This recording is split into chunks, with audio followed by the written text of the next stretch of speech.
That's irresponsible. You should not do that. You should say, wait a minute, detective. How many times have you been written up and reprimanded? Detective. Wait a minute, when did you have the statutory authority, detective, to determine cause of death? Detective. That's your job. Now it's my job.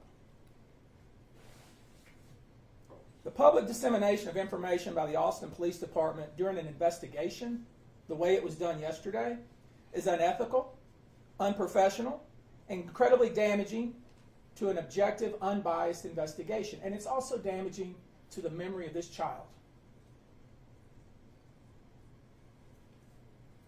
All this family is asking for is a thorough, complete, unbiased, open-minded investigation. That's all they're asking for.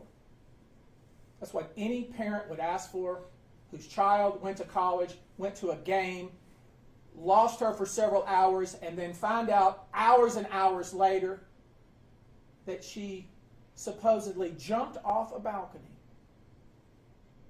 And with just a few questions, a few pointed questions, quickly figure out that these investigators, this so-called investigator, did not know what he was talking about.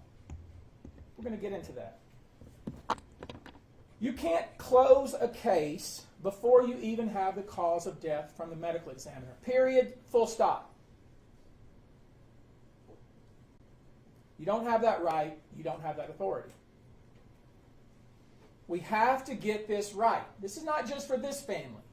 This is for any family. You have to get this right. You can't close a book in the middle of reading a chapter and say that that's closed and it's over. That's not how it works. You can't misclassify a death like this. When you misclassify a death, you're planting a lie in the soil where truth should grow.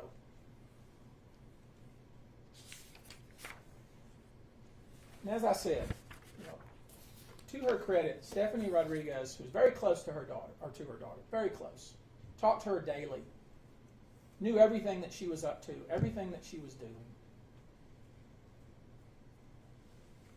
The very first interaction she had with the detective from the Austin Police Department, he told her, your daughter committed suicide. The very first reaction, the very first interaction. At that point, he hadn't talked to one witness, he hadn't seen her phone, he hadn't done anything. That's sloppy and irresponsible. He claimed she made suicidal comments. He told us in the Zoom call she made suicidal comments. You know what he was talking about? The other day, when I was talking to a friend the other day, I said, man, you're going to make me jump off a bridge. That's what he's talking about. Silliness like that. He later claimed she was making those kinds of statements on the day or the night that she died. If that's the case, why did her friends leave her out on the balcony by herself? If that's true. This is not true. None of the things that we've been told by the Austin Police Department are consistent with the actual facts that we've learned. The detective was talking about suicide before he was ever given her phone. Then he gets into her phone and he sees an essay that she wrote and he calls it a suicide note. She took creative writing the semester before. Now, I don't know what the purpose of that. We'll never know what the purpose of what she wrote and deleted. But this is the suggestion was that she left a, quote, suicide note. Total malarkey. Total malarkey. It was something she wrote on the 25th. She talked to her mother on the 25th. She was with her boyfriend on the night of the 25th. She was talking to her mother every single day after that. We see pictures of her smiling. We see pictures of her having fun. We see pictures of her partying. Total baloney what they're trying to sell to you. And why? Am I suggesting that there's some kind of conspiracy? No, I'm suggesting they're lazy and they're incompetent. Just so I'm clear. I'm not suggesting any sort of conspiracy that there's some kind of somebody in power that wants this to go. No, I'm not suggesting that. I'm suggesting that there's incompetence and laziness on the part of the detective. That's what I'm suggesting.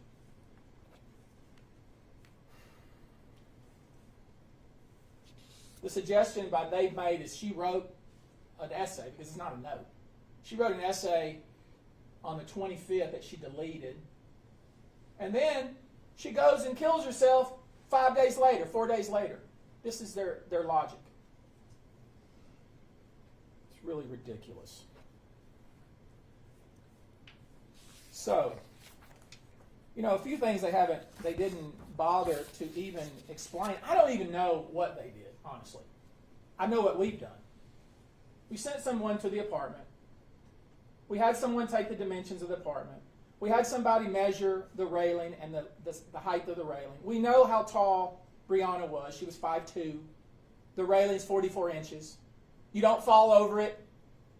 There's no furniture out in the balcony. There's nothing to climb up on, to jump off. Anyone that's on that little balcony, it's literally as big as this. It's a little bitty old balcony. And there's a window just like that you can see onto the balcony. The apartment is like a dorm. It's very small.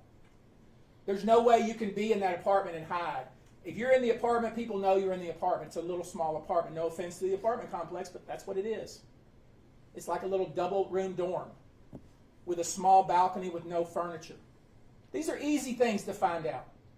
Things that you would say, wait a minute, you're saying that this young lady was out on the balcony and she was 5'2", she had to somehow climb over the railing to try to kill herself? Then certainly you guys could see that. Certainly you knew that was happening. How could that possibly be? It doesn't make any sense because it didn't happen that way. She was 100 pounds, 5'2". There's no way she could fall over that railing accidentally. There's no way to be on the balcony and you be inside and not know somebody's on the balcony. It's not possible. It's almost impossible to be inside the apartment and not know somebody's in the apartment with you, even though there's 2 little bedrooms. This is called common sense. I'll tell you what's most concerning. They didn't explore the fight that Brianna apparently had with somebody at the tailgate at the Austin Rugby Club. I think she went to, what was the name of the tailgate that they had there? Some student organization. Latin Economic Business Development tailgate at the Austin Rugby Club. There was an altercation between her and another female. No investigation of that. Turns out that other female was in the apartment with her that night.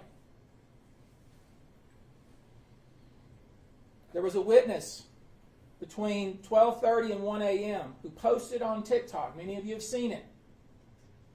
Young man posted on TikTok that he could hear up above at around the 7th floor in that general area fighting, screaming. Somebody saying, "Get off of me!" And then a muffled sound. He posted it, got many, many views. You can get on TikTok and look at it now. We talked to him this morning. And guess what? Here's the irony. Or maybe here's the tragedy. The police didn't bother to talk to him. Now, why wouldn't they talk to him? He had incredibly specific information about what he heard. He could hear it loud enough. He could hear the words that were spoken. "Get off of me!" and screaming. And then a muffled cry between 12:30 and 1 p.m. right next to the apartment. We had an expert say, wait a minute, could he hear that? We had to engage an expert to say, is it possible that he could actually hear that? The expert said, absolutely. Absolutely could hear that. It makes a lot of sense. Never talked to by the police. We have a witness who was in the apartment across from the apartment where this apparently occurred, who could hear running back and forth and screaming. And then she said, I could tell something bad had happened. Did y'all know this? Ridiculous. Her entire family was in the apartment. The police could have talked to her and several other people. They failed to look into the anonymous message that was sent. There was an anonymous message that was posted that said, hey, I have specific information that this young lady was locked out on the balcony. Did you know that? It's not part of the investigation. Why is it not part of the investigation? Because they made their decision literally within minutes. Within minutes. Now here's where it gets a little dicey, and here's where I'm having, and I want to be very careful, because I don't want to be accusing anybody, because I'm not accusing anybody other than the APD, the Austin Police Department, not doing its job. At first we were told that she jumped from the balcony, and the three ladies, the three young women that were in the apartment, and we're talking about, as I said, a tiny little apartment, were asleep and didn't know where she was. That's what we were told first. That they were asleep, they didn't even know she was on the balcony, they didn't know where she was, and that's the reason why they didn't call the police until 12:15 the next day. That's what we were told. That's part of the cop's timeline. Okay? Put up the timeline, Ryan. They said, according to the plot, we haven't talked to them. These are these anonymous women who were in the apartment, three of them, one of which was the lessor or the lessee of the apartment, who vacated the apartment the very next day and never went back. Did you know that? This is the timeline that the police gave us yesterday. This is the timeline. And if you can't look at that timeline and 1 second point out the problem of that timeline, then you're not doing your job. We'll get to it. So at first we're told that the three women didn't know where she was and they were asleep. That's what we were told. And that they didn't know where she was, and they were looking for her, and they were texting her mom, and it wasn't, and they decided about 12:14 the next day, 6 hours later almost, that they decided at that point they couldn't find her, so they were going to call the police. This is what we were told by the Austin Police Department. Lay aside what was heard happening at about 12:30 to 1 o'clock that night. Lay aside what the witness across the hall said. Lay aside what the man down on the street said. Just disregard all that. This is what the police say. It must be right, according to them, because they did such a thorough investigation. This is what they gave us. Not one of you have asked a question about it. Not one of you. But this is what they said. Her friends called the police at 12:14 the next day because they didn't know where she was. They hadn't seen her. They thought maybe she'd went out. That's what they said. Keep that in your mind. When I asked the police that, like, wait a minute, how is that possible? How is that possible? A whole group of 14 or so people came into the apartment that night after they'd been out partying. They got there about 11 or so. Everybody left. Right? That's what they say. And it left just 4 girls there, 4 young women. Right? And the 4 young women, 3 of them, didn't call the police till 12 o'clock the next day because they didn't know where she was. That's what the police say. Lay aside what the witnesses have said about that, and lay aside the fact that that's a really small apartment. It's hard to get lost in that little small apartment.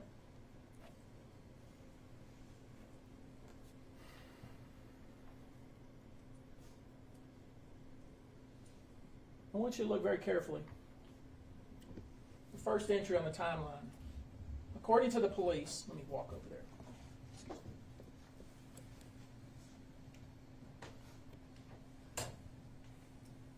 Brianna did not have her phone. She didn't have her phone, so she had to call. To make a call, according to the police, she borrowed her friend's phone, meaning one of the 3 women that was in the apartment. Now look at this very carefully. So according to the police, she borrowed her friend's phone and made a call from 12:43, and it lasted 1 minute. At 12:46, 2 minutes later,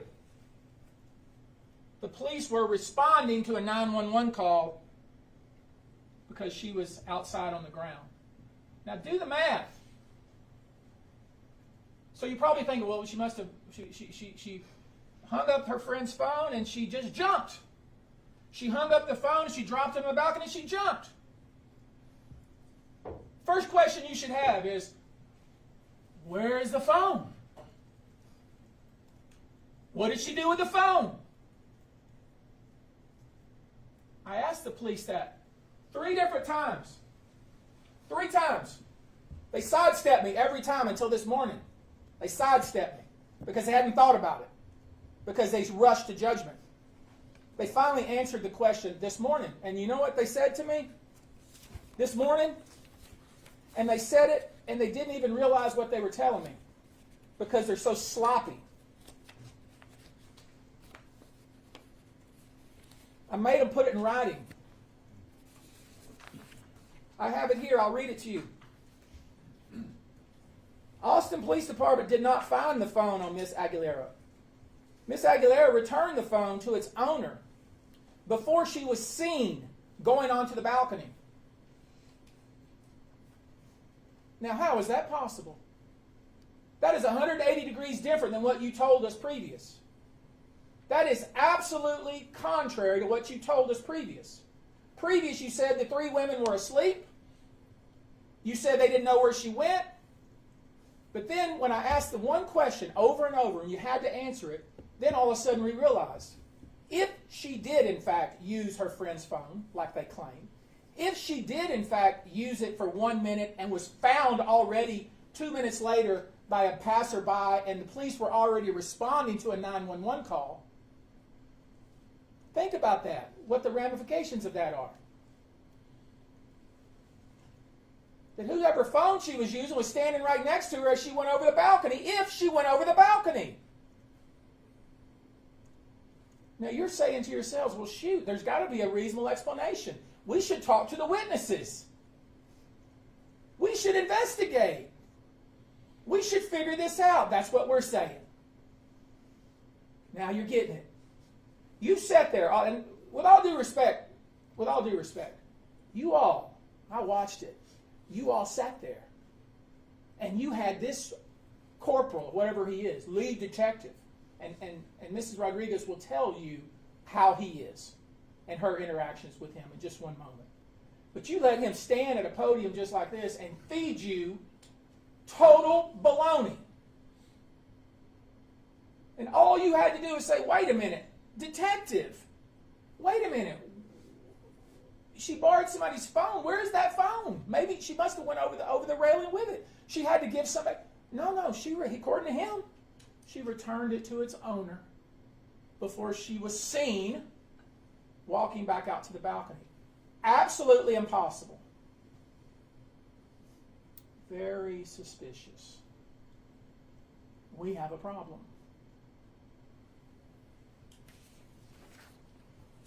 And I shouldn't have to ask the detective 3 times the same question, should I? I shouldn't have to do that. But I did it, and I'm going to keep doing it. And another thing, why would you tell these kids, the boyfriend who Stephanie knows, who's been over to her house, who her daughter has been dating, they're in love, why would you, detective, tell him not to speak to Stephanie Rodriguez? Don't talk to her. What kind of foolishness is that? Just absolute insensitive and inhumane in my view. Before I go any further, I'm getting a little incensed here. Let me introduce to you Stephanie Rodriguez. She wants to read to you a statement. I hope you'll give her your full attention.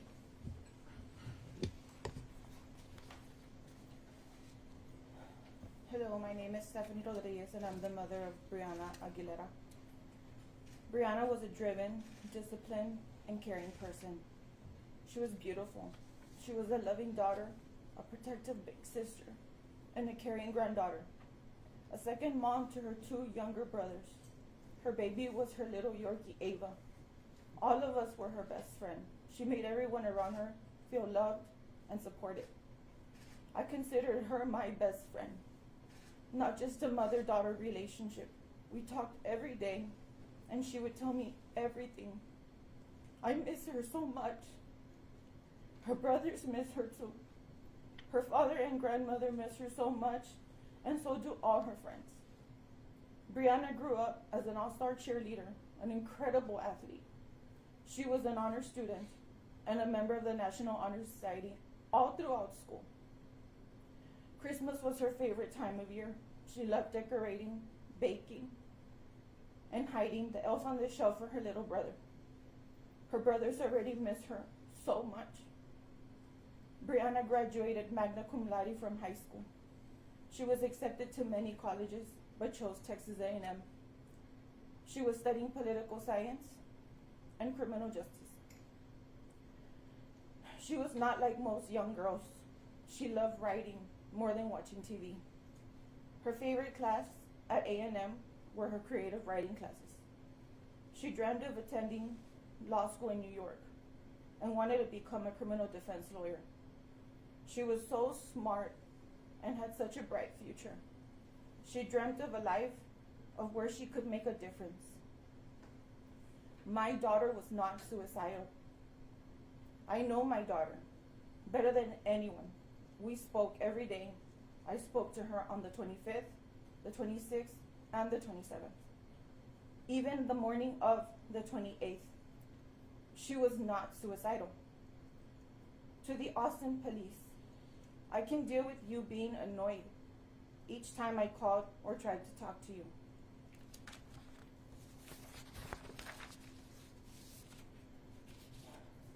I can deal with how arrogantly you talked down to us each time we talked. I can deal with you telling my daughter's friends not to talk to me like I am some sort of criminal.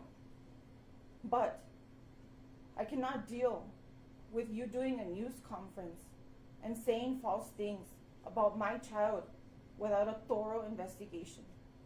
I cannot deal with you jumping to conclusions and not performing an actual investigation. I cannot deal with your failure to do your job. Do your job.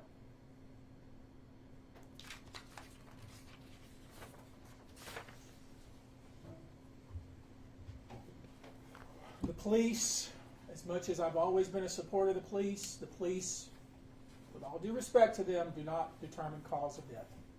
That's not their job. Their job, that job, is specifically reserved for the medical examiner's office. If there is no medical examiner in the county, then it's the JP in the county. In Austin, it's the job of the medical examiner to determine cause of death, not Detective Robert Marshall. The medical examiner told us that a rape kit was done and the autopsy will be performed. It'll take us 60 to 90 days. So that begs the question, why did Detective Robert Marshall tell us that they had reached their conclusion and that the investigation was complete? It doesn't work that way. How is it that Robert Marshall has determined the cause of this young woman's death? He doesn't have that authority. His job is to question all the witnesses. We've already offered up several. We'll offer up several more for him to do his job. Hopefully a different investigator will be involved. There are many questions about what was done here, about what happened on that night. And it's already going to be incredibly difficult for the Austin Police Department to conduct an objective investigation at this point. And that's because the way that the Austin Police Department has handled this and jumped to conclusions within hours of this tragedy disqualifies the Austin Police Department from further investigation of this matter. So, I'm doing this today. I'm calling on the Austin Police Department to reopen the investigation with a different investigator, to reassign Robert Marshall and put this in the hands of a different investigator. Failing that, I will be calling on the governor to engage the Texas Rangers. We will submit a formal packet to them with all the evidence we have gathered so far, and we will gather. We intend to present 30 to 40 pages of information, statements, and other factual data that they need to do a proper investigation. And here are the questions I hope are answered. Austin Police Department, why would you close your investigation without having all the facts? Why not wait for the autopsy results? Why not wait for the rape kit result? And who would you send it to if you've already made up your mind? Why not question all the witnesses, the ones that we've questioned? The young man who was down on the ground, who heard somebody say, "Get off of me," or the young lady and her family across the hall, who heard running, screaming, and, quote, something bad had happened. Why not question them? Why not examine all the phones of the friend group? We asked that question in the Zoom call. You know what we were told? We don't have the power to look at their phones. Hogwash. Hogwash. You have that power. And you need to do it.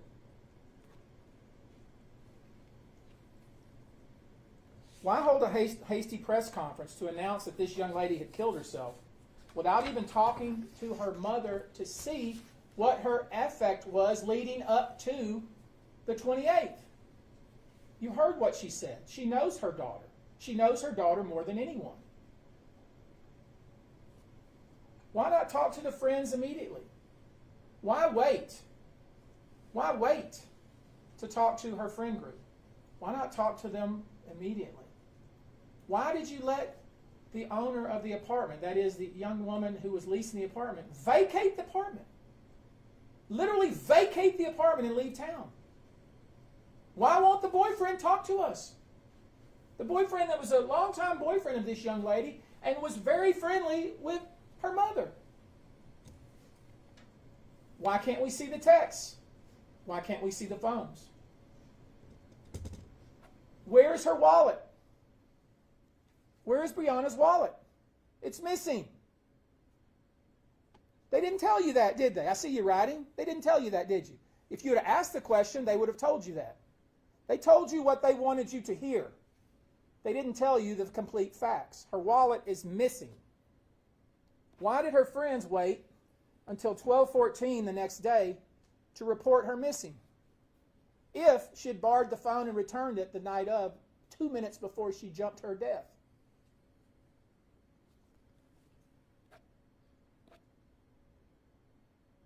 Why didn't they examine the balcony? Why didn't they examine the railing? Why didn't they see if there was some sort of table there, a chair there that somebody who's 5'2" would have to step on to get over the railing? Why didn't they look for scuff marks? Why didn't they do anything?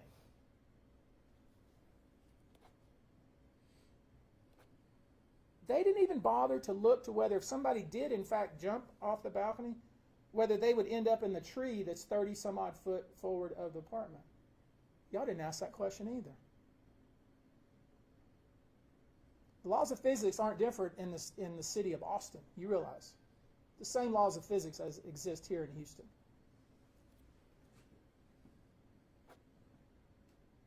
If, when the phone call came in at 12:46 and the officers responded to the 911 call, if it was so obvious that this young woman had fallen to her death, why was it till 6 o'clock, 5 hours later, that they ever went into the apartment complex? If it was so obvious that that's how she had died. These are the questions you should be asking. At the press conference, you didn't ask any questions. You didn't ask any questions. You just lapped it up like it was cool water and you were very thirsty. Very disappointing to me. So, we have given you a lot of information. We're going to submit a packet. I'm going to call on the governor to... I don't expect, based on the conduct I saw from the police chief of Austin, her defensive manner that she approached the podium yesterday, I don't expect any relief from her. I don't expect she's going to say, King's X, oh, you're right, this was sloppy, it was not thorough, it was kind of embarrassing, we're going to get a different detective to start over. I don't expect that to happen. I expect what's going to happen is I'm going to send a formal letter to the governor asking for the Texas Rangers to be engaged. And I'm going to submit a detailed packet to the governor's office and ultimately to the Texas Rangers to actually do an investigation to figure out what actually happened, because we still don't know. Notice I haven't suggested to you what happened, because I don't know. I'm starting to get a sneaking suspicion. So I've given you a lot of information. So what is your headline? Your headline is this. There are serious and disturbing questions raised with regard to the Austin Police Department's handling of the investigation surrounding the death of Brianna Aguilera. The Texas Rangers have now been called to intervene. Thank you very much. Let's go. How long are you willing to give APD to reassign an investigator? That takes 2 minutes. That's what I expect. Let's go. Y'all move your camera, please.